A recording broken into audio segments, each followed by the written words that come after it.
So for our strength workout today, we're gonna work a little bit of endurance. What you will need is ideally a dumbbell. You only need one. We'll switch everything halfway. We are going to be pressing overhead as well as doing a row. So if you have the option of a lighter and a heavier, you'll want to have both of those. And if bands are what you're working for, you could use a band either with the handles on the end or a circle band, and a chair or couch or bench or something you can do dips off of. So what our work is going to look like is we're going to do supersets. So 2 exercises paired together, working for 60 seconds, resting for 8, and transitioning. You're going to do 3 sets of each one, so 3 times through each exercise.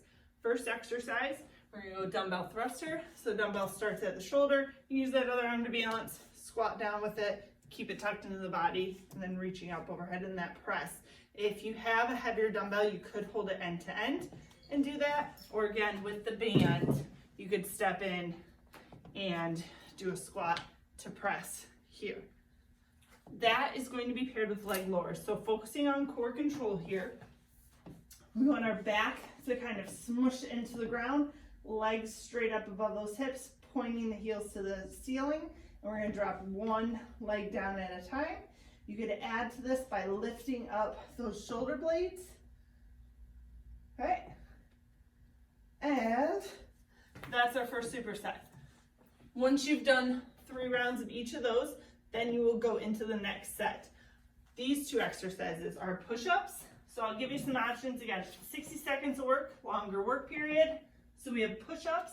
You could do a knee drop as you fatigue, or end up on the knees the whole time. Or again, since we're using a couch or chair, if you have the ability or a stair to elevate your push-up here. That is going to be paired with a lower body movement. Feel free to weight this if you want. I would go about it with body weight first and see how that feels. So we're gonna go into a squat. You're always gonna come back to that squat. You're gonna lunge back, come back to that squat, lunge back, come back to that squat. So from the side, I'm never coming all the way up out of it, but I do change depths from that squat a little bit lower into a lunge. So that's your 2 pairs there, push up and the squat with lunge. Then section C, 2 exercises. We have the dumbbell row. So that's where if you have the option of a little bit heavier dumbbell, we'll be in that hinge position, rowing back, staying one side, and then switching it halfway.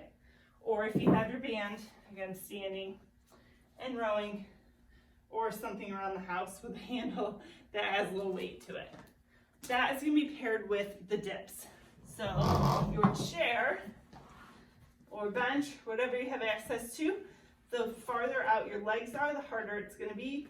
The more bent, the easier it's going to be. So hips going right in front of that chair, elbows back behind as we bend and straighten the elbows. Okay. For the finisher, we are going to set 4 minutes on the clock, and you're going to alternate between planks and burpees. So what you can do with the time on the clock, just kind of alternate. If you want to do 30 seconds of one, 30 seconds of the other. For the video recording and with the class, we did a Simon Says, and we just called one out. So if you have a loved one that you trust, they could call out plank or burpee. But the burpees, you have some options all the way back with the jump. Again, you could use something to elevate that movement, or we can step back, hop up, or you could do a jumping jack. So we have that, and then the plank, you can choose either hold here or hold here. And again, depending on what's kind of going on, you could do 30 seconds of work for each for 4 minutes. Just kind of rest as you need in between till the time runs out. Or like I said, if you have someone in the area, have them call something out randomly. We call it Simon Says.